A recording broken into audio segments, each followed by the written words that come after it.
আসসালামু আলাইকুম।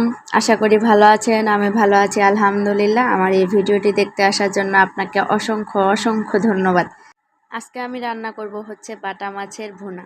এই মাছগুলো হচ্ছে আমরা বাটা মাছ বলি, আপনারা অনেকে জোয়ারি মাছ বলেন হয়তো, কিন্তু আমরা বলি বাটা মাছ।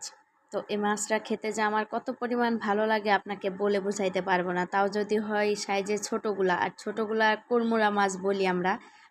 আমার বাবা আর আমি, বা আসলে বাবাটা এই মশমশা করে ভাজে দিলে সেই মাছগুলো খেতে খুব পছন্দ করে, আর নাম দিছে হচ্ছে কুরমুরা মাছ, তাই আমিও বলি কুরমুরা মাছ।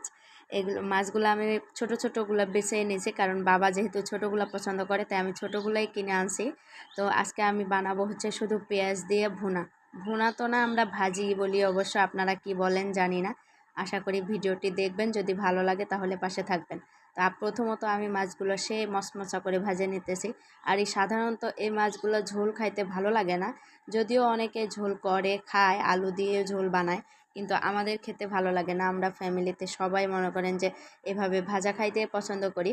ভাজাটাতে যদি আরও থাকে পেঁয়াজ মরিচ আদা রসুন সব কিছু যদি থাকে তাহলে তো আরও জমে যাবে।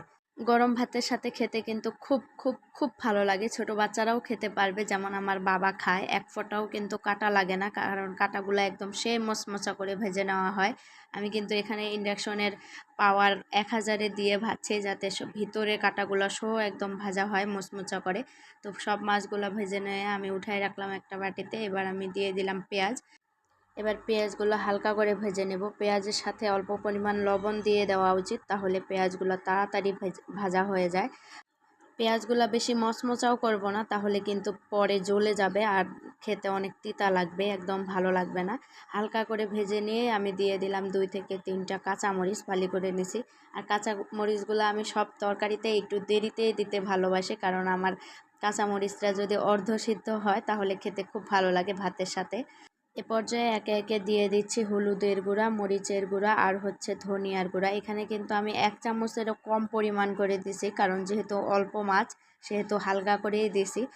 এবার দিয়ে দিব অল্প পরিমাণ জিরার গুঁড়া। জিরার গুঁড়া দিলেও কিন্তু ভালো লাগে। দেখতে পাচ্ছেন যে আমি বেশি মশমশা করে ভাজি নাই, কিন্তু হালকা করে ভাজছি। এবার আমি দিয়ে দিলাম এখানে আদা আর রসুনের গুলে রাখা পানি। পানিটা দেওয়ার কয়েক সেকেন্ড পরেই কিন্তু আমি মাছগুলো দিয়ে দিব, তাহলে পানিটা শুকানোর সাথে সাথেও কিন্তু মাছগুলো সুন্দরভাবে ভুনা হয়ে যাবে আর খেতে খুব ভালো লাগবে।